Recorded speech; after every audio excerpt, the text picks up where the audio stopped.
n'a pas besoin de ces mots justement de complaisance. Qu'est-ce qu'il fait au-delà de la parole? Quels sont les actes qu'il pose? Alors comment est-ce qu'on comprend, d'après vous, les déclarations d'Emmanuel Macron? Vous savez, après la Seconde Guerre mondiale, quand il y a eu des luttes pour les droits humains dans le monde, on avait tout fait d'accoler en termes de revendications pour ces droits humains. La question de l'esclavage, surtout la traite des Noirs, avec celle de la Shoah. Et finalement, la Shoah a été valorisée. La Shoah a été valorisée au point où des pays qui ont participé à la Shoah, je pense par exemple à l'Allemagne, ont été obligés d'indemniser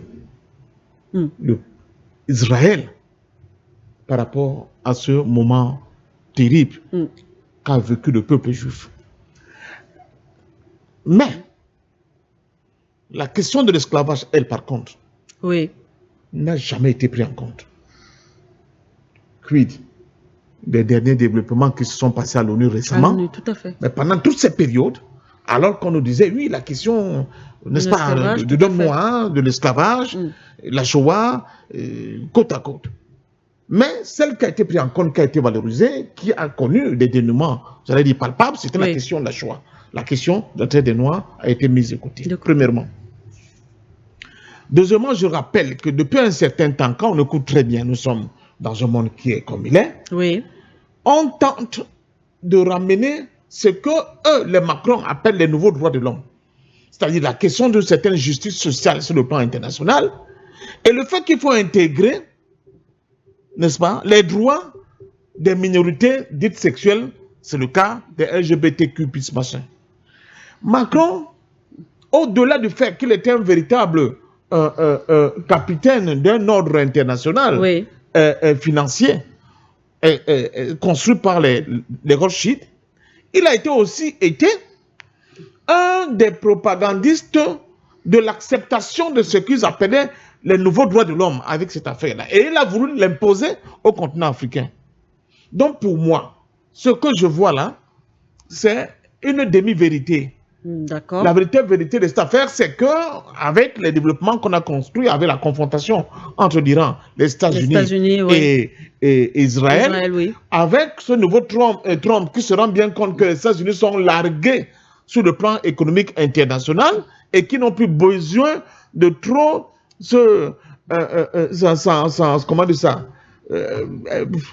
s'enticher avec une Europe qui n'est plus productive, qui ne peut plus aider ces États-Unis-là à tirer vers le haut et être capable d'arriver à cette confrontation avec la nouvelle réalité économique que constituent la Chine, la Russie et d'autres pays émergents en position de force. Elle veut se délester de cette vieille Europe qui ne lui sert plus grand-chose.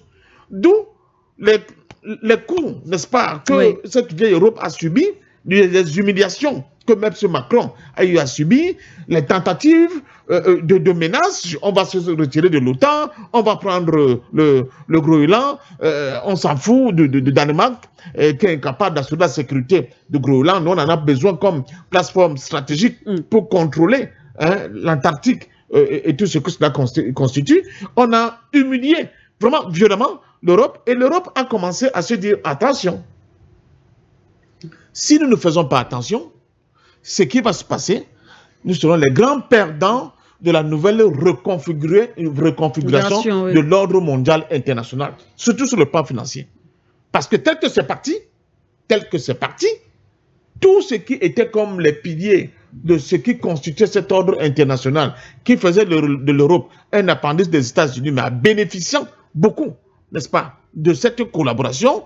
Et parmi les bénéfices, c'était justement que cette Europe-là avait la possibilité de continuer à considérer qu'en Afrique, il a un précaré et il usait et en abusait dans cet espace qu'on appelle le précaré en décidant qui devait diriger les États de ce précaré, en décidant par le biais des accords de coopération qui devait exporter quoi, avec quelle cadence, etc. En décidant même du niveau de développement que ces pays pouvaient avoir l'ambition d'avoir. C'est ça la question du franc CFA, attention. Donc, ce Macron se rend maintenant compte que nous sommes à une nouvelle ère. Il y a un nouveau monde qui est en train de voir le jour. Et l'Europe ne peut plus continuer à compter sur les États-Unis pour avoir ses préemptions sur le sol africain. Donc pour moi, ce que Macron fait là, c'est une véritable leçon de prestidigitation. Ok.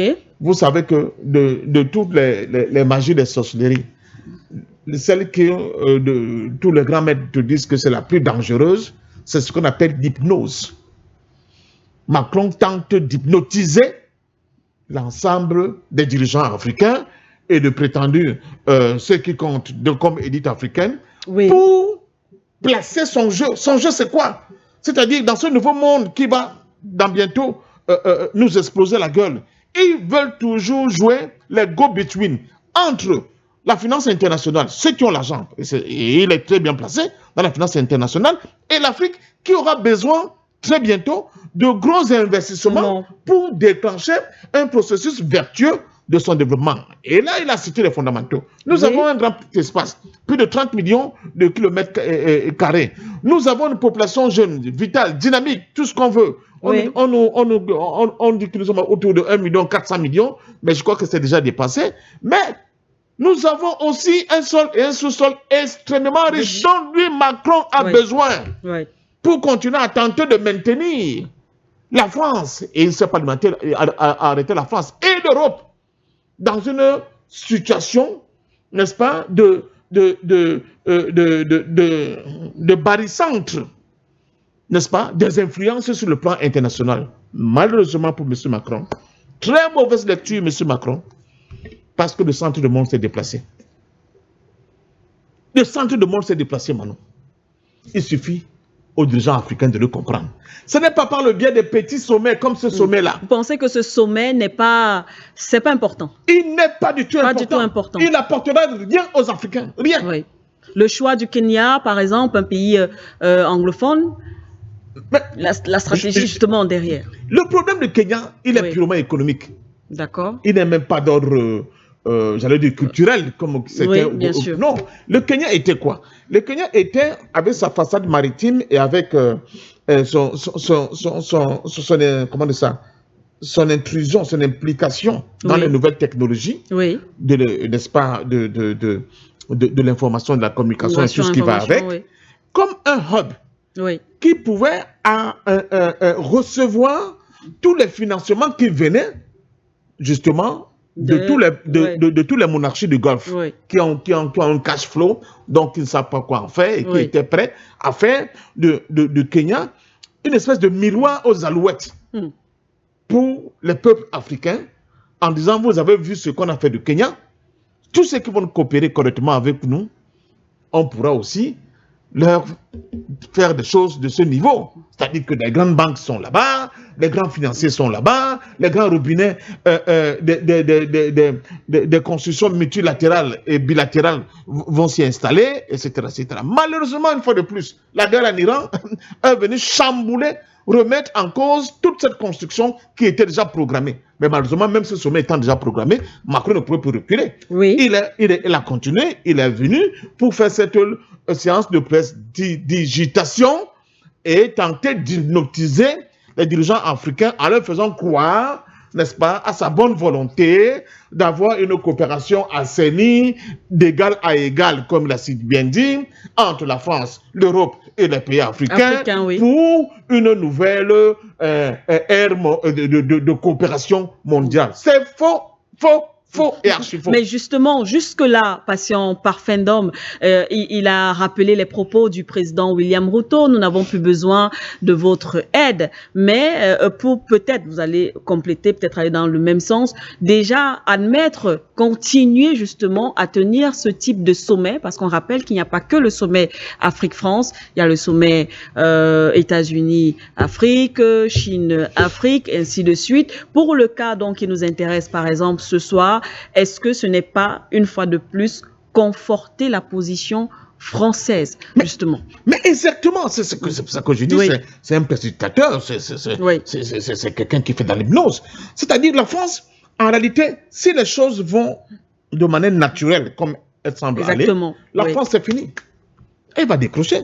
Donc, il sent le tsunami qui arrive, il anticipe, et il se pose au milieu comme un entremetteur entre ceux qui vont venir avec des puissants capitaux et les pays africains. En leur disant, vous savez, moi, j'ai déjà balisé le terrain avec les pays africains. On a essayé des accords, passés par moi, et etc., etc. Donc, dans tous les sens, à l'aller comme au retour, ils vont pensionner des dividendes de ces échanges financiers internationaux qui vont se passer, et ça va permettre à la France de continuer à avoir une certaine comment dire ça, même mise sur les échanges entre l'Afrique et les nouveaux financiers internationaux, premièrement. Deuxièmement, ça va permettre aussi à cette France-là de pouvoir réinvestir chez eux pour colmater les brèches d'un déficit sur le plan économique qui est énorme, qui n'est plus soutenable par l'économie française. Or, quand M. Macron, cela pour dire qu'il n'est plus dans les processus de précaré, de domination, d'amonestation, j'allais dire, de dire aux Africains ce qu'ils veulent faire. Mais M. Macron, où en sommes-nous avec les francs CFA? Pourquoi vous conservez les francs CFA? M. Macron, et c'est pertinemment, c'est pour ça que même les pays de l'AES ont des problèmes. C'est-à-dire que, comme nous sommes dans un hub économique qui a ses règles, il y a le franc CFA. Si vous tentez qu'il joue comme une espèce de police, de gendarme, pour voir ce que les Africains veulent faire en termes d'investissement et avec qui ils veulent faire quoi que ce soit, mais surtout, il y a le système SWIFT. Des échanges, le système SWIFT, qui bloque un certain nombre de pays africains qui sont tentés de vouloir sortir de franc CFA. Si vous sortez de franc CFA, par quelle messagerie financière allez-vous dorénavant enclencher les échanges avec les pays du reste du monde? C'est ça. Donc, tant qu'il n'y a pas d'alternative au système SWIFT que le Macron contrôle très bien, et donc ils ne sont pas très pressés de mettre sous le boisson, ce qui va se passer, c'est que ce type est venu en Afrique pour tenter de jouer les flibustiers des temps modernes, n'est-ce pas, mais qui vont nous rendre aveugles, mais en se tenant à une position bien définie dans la courroie des échanges financiers et économiques internationaux. Et cette position-là va leur permettre, comme les gens qui contrôlaient les routes de la soie, d'être à un endroit bien précis où tous les échanges mondiaux passant par là, quand je dis mondiaux concernant le continent africain, ils vont prélever de manière mécanique, chaque fois qu'il y a des relations commerciales et économiques, une partie, n'est-ce pas, de ces financements, de ce flot de financement qui risque d'atterrir sur l'Afrique avec la dynamique actuelle. Voilà le rôle de Macron pour permettre à l'Europe de continuer à souffler, avoir un peu venir, mais surtout de ne pas permettre que cette France-là se disloque. Mais je dis à M. Macron, c'est une peine perdue, parce que je peux vous l'assurer, dans les années à venir, l'immigration va changer de sens. Les gens partiront de l'Europe pour venir chercher bonheur ici sur notre continent. Mais maintenant, ça dépend de la qualité du leadership que nous devons avoir à la tête de nos États. Et c'est pour cela que nous avons besoin de véritables patriotes qui ont une vision, qui ont une prospection, qui ont le sens, n'est-ce pas, de l'intérêt commun, avec une véritable ambition pour nos populations. Et ça ne peut pas passer que par ce que j'appelle des regroupements, dans un premier temps sous-régionaux, qui vont augurer d'une unité africaine sur toutes ces dimensions plus tard, parce que l'Afrique a besoin d'unité pour pouvoir contrer suffisamment d'arracheurs des experts ou bien des arracheurs de dents comme M. Macron, qui manque comme un arracheur de dents en donnant l'impression qu'il est là pour aider l'Afrique. Ce n'est pas du tout vrai. Merci.